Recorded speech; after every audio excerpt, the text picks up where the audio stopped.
and welcome to the library with Miss Pulliam. This is for week 11 and for grades 3 through 5. We're going to quickly read a book by our favorite author, Jory John. It's called The Great Eggscape, and it's about the eggs. And then we'll get on to our Losers Club book. So, without any further ado. Now, first of all, the vocabulary words. Let's go ahead and go over a couple of the old ones. A tad means a small amount, tiny. A dilemma is a problem. Gander, take a look. Delectable, I hope we're using this at home because Mom would appreciate it. Dinner is delectable, Mom. It is delicious. Buoyant, able to float. Scowl is angry or bad-tempered expression. Okay. Now we have some new words with this week's book, so I'm going to go over them real quickly. There's just 4. Frolic. It's a playful action or movement. Scour. It's subject to a thorough search in order to locate something. So you scoured through the paper looking for your name. Bulk. It's in large quantity or amount. Like at Sam's Club, we purchase items in bulk. Unite, which will be the word that we're going to place on our vocabulary list. Is come or bring together for a common purpose or action. So we're going to unite. All right, now that we got through all that, we're going to quickly go ahead and do the lesson, read the story, and we're not going to answer all the questions. I have questions for the younger kids. We're just going to jump on over to our favorite story, our other favorite story. Okay, howdy, I'm Shell, an egg. How's it going? It's just me today. I'm on my own. The other eggs, well, where are they? That's a good question. Here he is, and if you look close, you can see that he's sitting there drinking his cup of coffee, his morning coffee. All right. The thing is, sometimes they leave the carton on weekends before the customers arrive. They escape into the store. They call it the Great Eggscape. Escape, eggscape, get it? I think we do.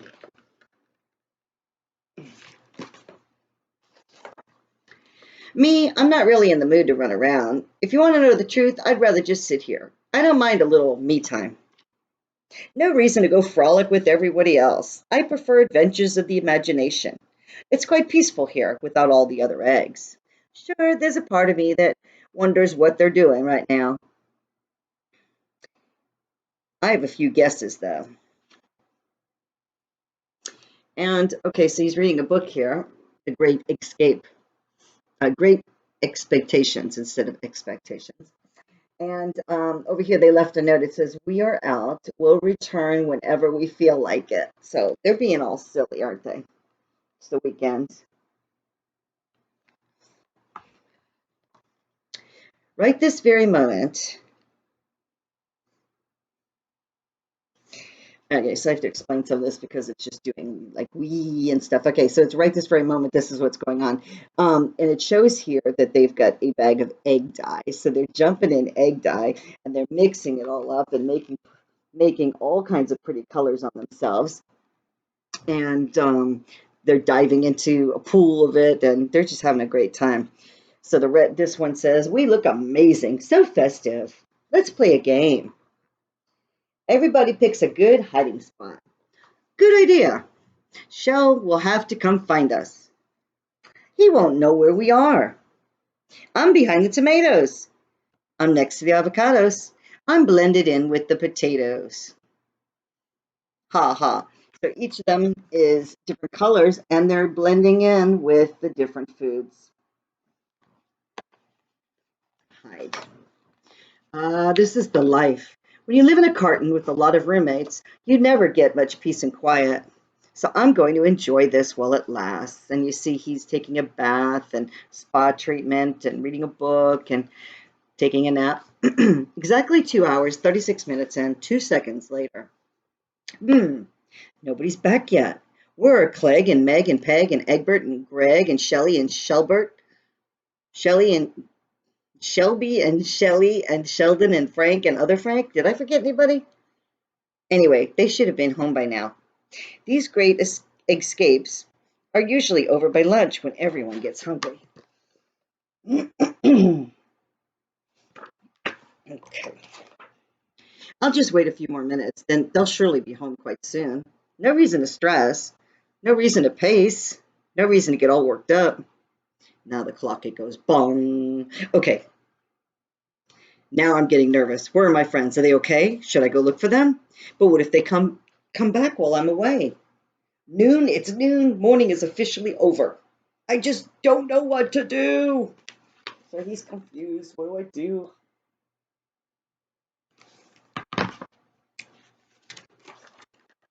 Meanwhile, all the eggs are hiding in the different places here. As you can see, we've got one in the flower pot, one in the cheese. I wonder where my glasses are. Maybe I'll be able to see this. Hold on. There we go. Okay. Got one on top of the cheese. We've got one over here. He's hiding the pineapple. They're in the fruit, the beets, and the fruits. I must find them. Where do I start? Maybe in aisle one. That seems promising.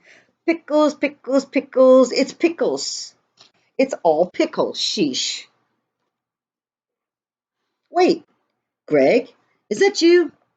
What are you doing by those pickles? And why are you painted like a galaxy in outer space? I'm hiding. But why? Why not? Well, I found you. Indeed you did, Shell. Indeed you did. Shall we look for the others? Indeed. Look at that cool paint job he's got, huh?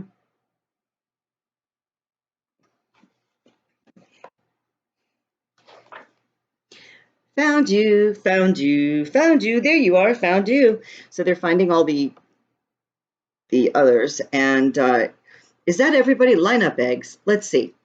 We have you and you and you and you and you and you and you and you and you. That's 10 eggs plus me, which equals 11. Wait just a minute. Where's Mag? Has anybody seen Mag? Meg! I'm missing an egg.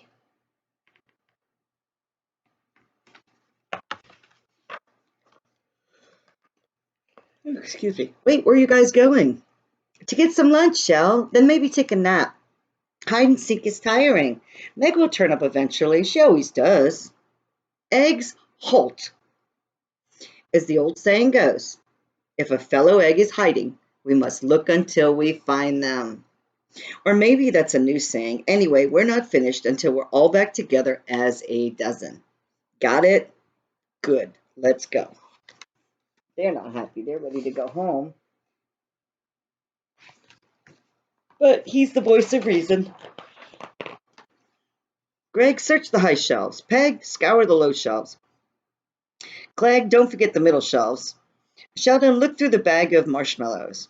Shelby, comb aisle 5. Egbert, investigate aisle 6. Me, I'll look in the discount aisle. Meg has got to be around here somewhere. Shell, I found a note by the cash register. It might be a clue. Well, read it, Greg.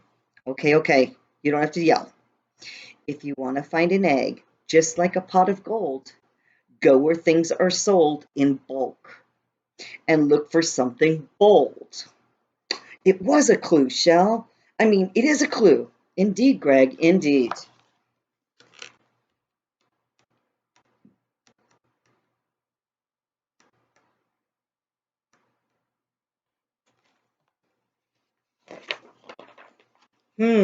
Bulk.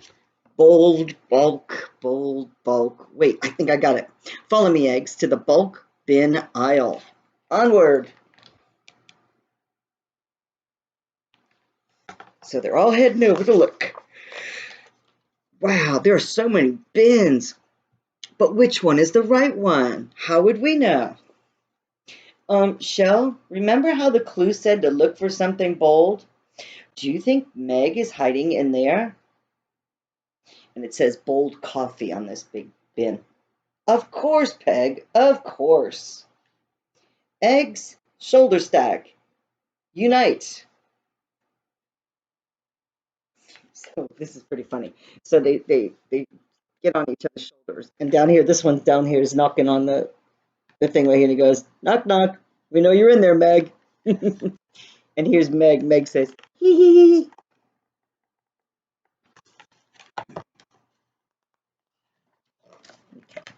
Oh, hi. I thought you were never going to find me. Nice work, Shell. Glad you found your way out of the carton for once and into the world.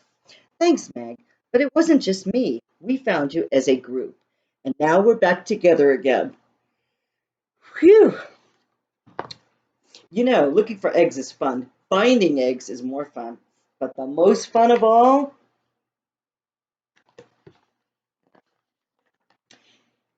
is a chance to frolic with your friends.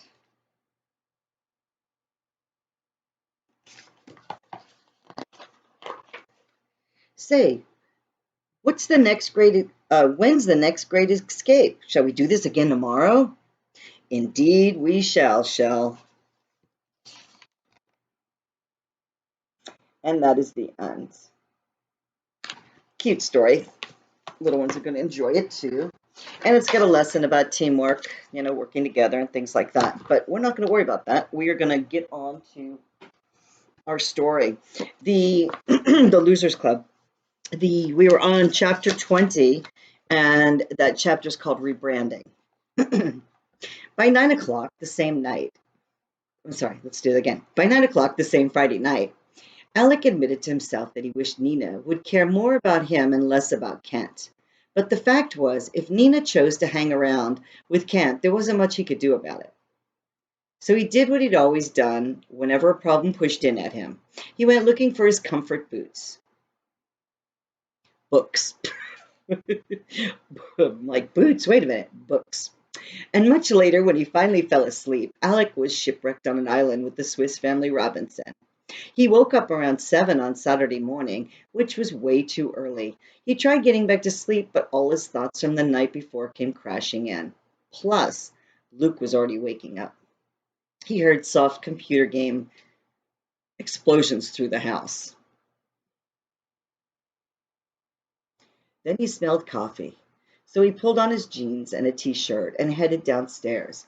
He found his dad out back on the sun porch, reading the news on an iPad. He smiled at Alec. You're up early. Yeah, I couldn't get back to sleep. Your light was on at midnight, and you were drooling all over that book.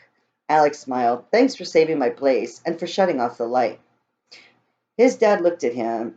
You couldn't stay awake last night, and you couldn't stay asleep this morning. What's up? I know the schoolwork is going great. Those Friday reports, really excellent. Thanks, Alex said. Yeah, school's good. It's after school, the reading club and everything. His dad closed the cover of his iPad, but didn't say anything. He just waited. Alex said, So, when you were a kid, did you ever get bullied? You mean did kids punch me and stuff? I'm sorry, punch me and stuff me into my locker and hold me upside down in the boys' room with my head stuck inside a flushing toilet? Alex's eyes got huge. That happened to you, Dad? His dad smiled. Nope, never. I was always a computer geek, but I was never small enough for anybody to try stuff like that. But I still get called a nerd by just about everybody. And teasing like that, it's still bullying. He took a sip of coffee, then said, Are you getting bullied after school? Alex shook his head. Nah, it's more like what you said, teased, except they call me a bookworm. His dad frowned. Let me guess, Kent Blair, right? Yep, Kent again. Except I am a bookworm. I just am. Well, his dad said, I am a genuine nerd. I always have been and I always will be. You have to learn not to care about the words. How true is that, my friends? You have to learn not to care about the words. Because you know what? Can't let words hurt us, right? Yeah, Alex said, except nerds and geeks are cool now. They can end up being millionaires. I don't know what bookworms turn into, but they don't turn into billionaires. His dad said, trust me, most nerds don't become billionaires. And it's not about money anyway. It's about doing what you're good at, doing what you love. You still love books, right? Still love reading? Well, sure. Then don't let a stupid label bother you. Keep doing what you love, except not during class. Alec nodded, right. Then he was quiet a moment. It's just, well, girls don't like guys that are bookworms. Not much. They mostly like sports guys. Oh, his dad said slowly, girls. Well, Maybe this isn't going to sound like much help, but girls are really, really smart. And they're just like everybody else because they think they like one thing for a while, and then they think some more and they figure that maybe they don't like that so much. And everybody figures out that labels don't matter either, like bookworm or sports guy, because that's just a label too. And eventually everyone figures out that it's not what someone does that matters most, it's what a person is on the inside. And we know that, don't we, my friends? We're all the same on the inside, right? We all look the same. On the outside, we all look different, but on the inside, we're all the same. And as they say in here, that labels don't matter, right? It's what's on the inside, the good person that you are. His dad made a face. Yikes, that sounded like something from one of those morning talk shows. I need more coffee, he said, or maybe I need less coffee. Alex smiled a little, but then he shook his head. I get what you mean, but girls don't like bookworms, period. So his dad said, maybe you should stop being a bookworm. Be somebody else. Right, Alex said, like that could ever happen. And besides, his dad added, you're kind of a sports guy yourself. I don't know any other 12-year-old kid who can water ski the way you do. His dad had a point, sort of. Alec had first learned to water ski the summer after second grade, when he was barely 8 years old. His grandparents had a cottage on a lake in New Hampshire, and their neighbors had a son Alec's age named Paul. They also had a powerful speedboat. Paul's family skied every afternoon when it wasn't raining, and Alec always got to tag along.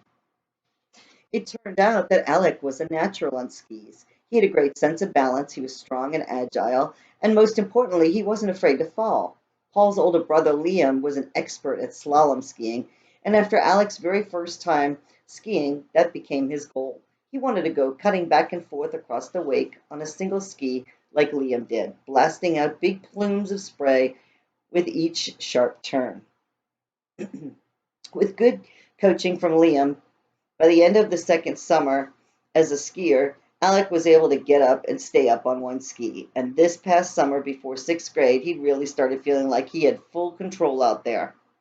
He was even able to use the wake of the motorboat like a ramp and launch himself a few feet into the air as he zipped back and forth. There were always 3 or 4 other people in the boat, but they were at the far end of the tow rope. Alec felt like he was totally alone out there, slicing the surface of the lake. He still fell, but not very often, and that feeling of speed and freedom and self-control was like nothing else. The skiing made him strong, too. A 10-minute slalom ride was like an hour and a half of heavy exercise. Read all morning, water ski all afternoon, and read all night. That 3 weeks in New Hampshire was Alec's idea of the perfect summer vacation.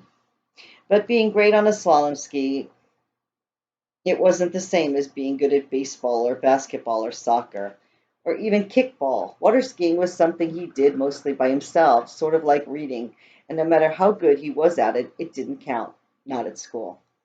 And not with girls. His dad saw that Alec wasn't really buying either idea, that he could decide to be something else, or that he could call himself a sports guy. Okay, he said, here's a true story. About 10 years ago, I worked for this company that made computer hard drives. Kind of clunky, but they were super reliable, and the company sold hundreds of thousands of them. Then we got a bad batch of parts, and we didn't know it until the bad parts got built and into about 50,000 of our drives, and they got shipped out all over the world. And the drives started failing, and people lost their data, and all of a sudden, our reputation was dead. We fixed the problem fast, made the same terrific drives as before, but no one would buy anything with our name on it. Our brand was ruined. So what happened? Alex asked. Well, it pretty much killed the company, but only for about 6 months. First of all, we fixed our quality control to be sure bad parts could never slip past again. Then we changed the design of our cases, and we made plans to offer good deals that would get customers buying again. And we changed the name of our company. Our brand name, we rebranded ourselves. Made a new logo too. Alec had a puzzled look on his face. But you said maybe I should stop being a bookworm. Yeah, but what I mean is keep being who you are. Keep doing what you do, but rebrand yourself. What you do and who you are, call it something else. Okay, Alex said, but like what? His dad shrugged. I don't know. But bookworm is just a word, right? Bookworm, sports guy, airhead, brainiac, all those labels, they're all just words. Bookworm calls up a picture in the mind and you don't like it. So pick another word, a word that calls up a different picture, something that's more what you are really like. Alex said, what was your computer company's old name? Eastern Data. And the new name? His dad opened the iPad cover, tapped on the screen, and then turned it toward Alec. Here, he said, the new name and logo together. Blockhouse Digital. And it shows a little house, a little block house. Alec read the name out loud, Blockhouse Digital. That's way better than Eastern Data. And that picture, there's a blockhouse like that in Treasure Island. He thought a moment, then said, so the computer drives were still the same? Yep, his dad said. On the inside, they were exactly the same, except rebranding is tricky. You have to get the timing right. But a new name and a good logo at the right time, it can be a help. Anyway, it's just something to think about. And the girls thing,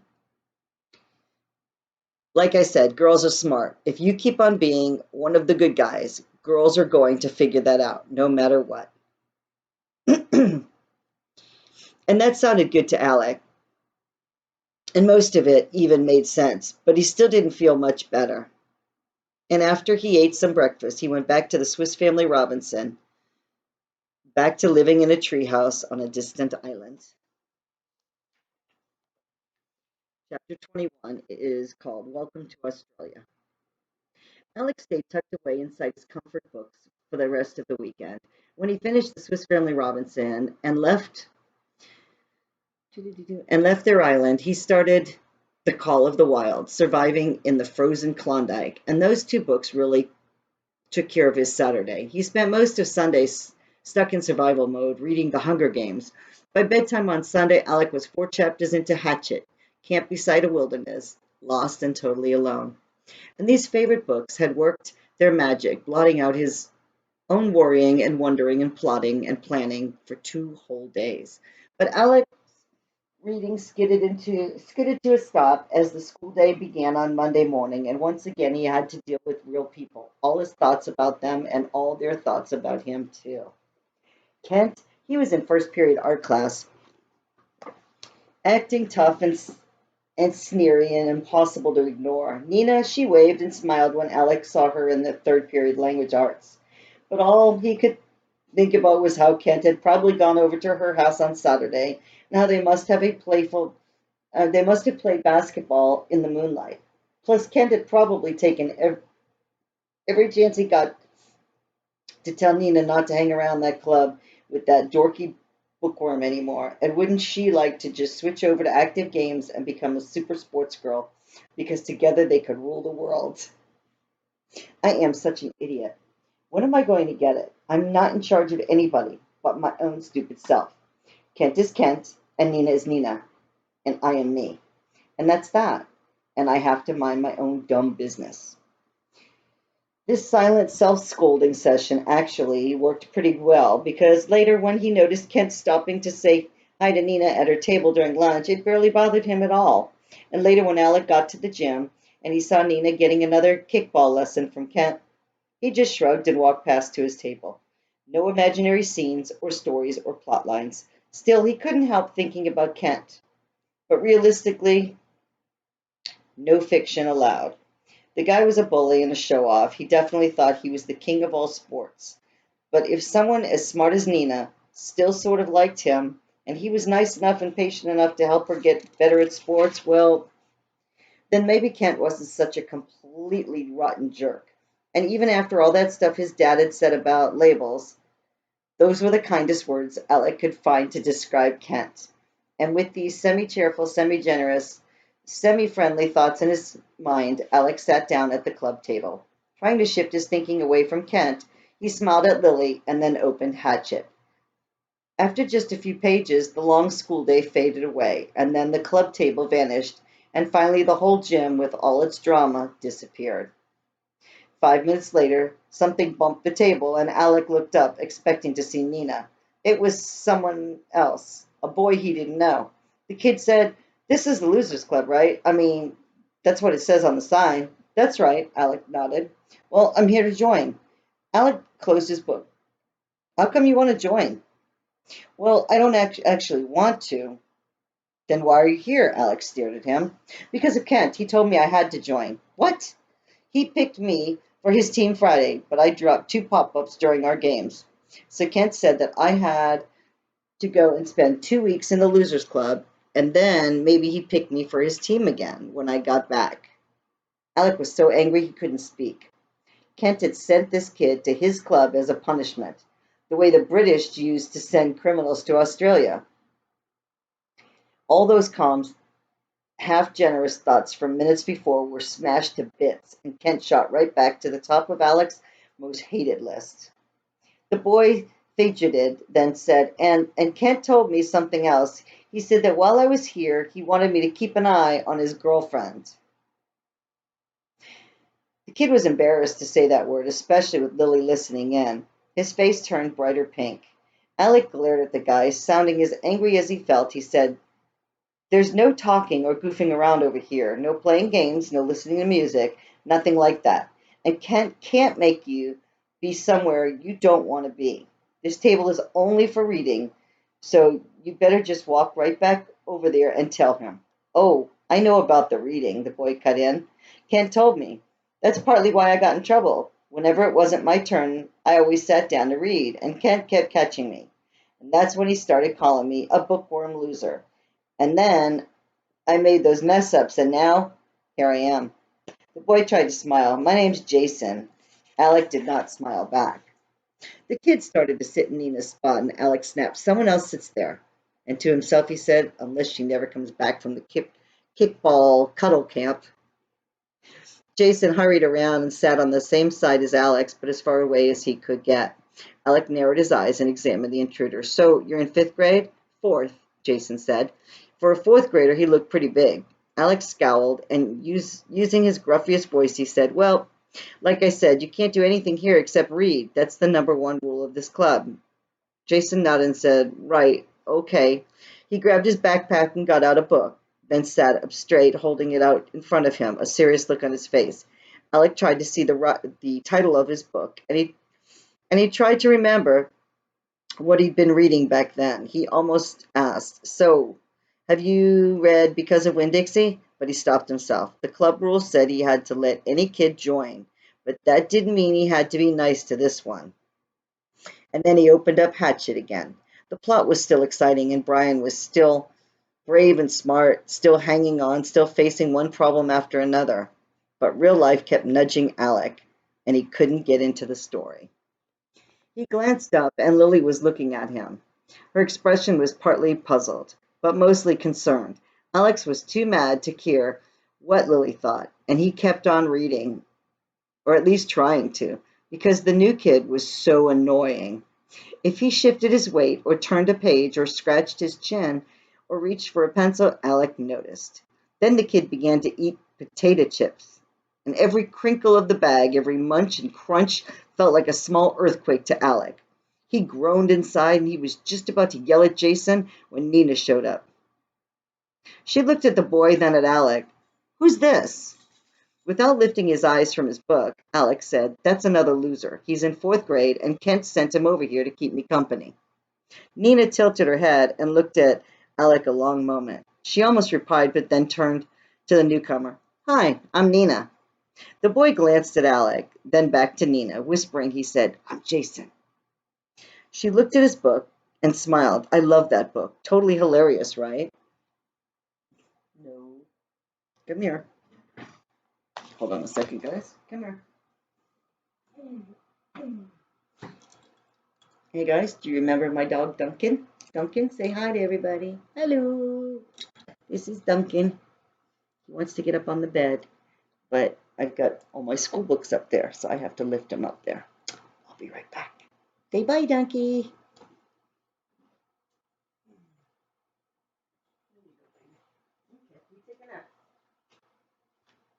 Sorry about that, but I'm glad you got to see Duncan.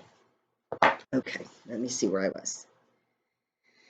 Potato chips. Who's that? Hi, I'm Nina. I'm Jason. I love that book. Okay. Curious, Alec took a quick look. The kid was reading Tales of a Fourth Grade Nothing.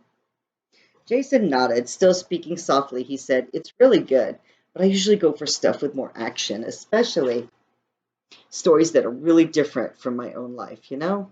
Like, have you read A Long Walk to Water?" Yes. And the part when he went across that desert, that really got me. Yeah, Jason said. And what about the crocodiles? I don't know if I could have. Hey, Alex snapped. I'm trying to read over here. He was especially annoyed because he hadn't read the book Nina and Jason were talking about. Oh, sorry. And Jason ducked back into his book. Alec went back to reading too, but out of the corner of his eye he saw Nina turn his way and felt her staring at him.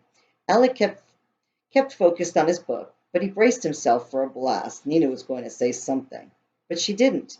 And after she took out her book, Alec didn't know whether he was relieved or disappointed. Part of him wanted to close his book and take Nina aside and have a talk, but instead Alec just kept reading chapter after chapter about a boy lost in the wilderness trying to stay alive, which was exactly the way he felt. Okay, we're on chapter 22. That's where we will pick up next time. Keep reading, my friends. Remember, reading aloud is a great thing to do, and it helps you get used to getting that voice of yours out there for everybody. At this point, I will say adieu, goodbye, see you later. Keep reading and keep being a good friend. Bye for now.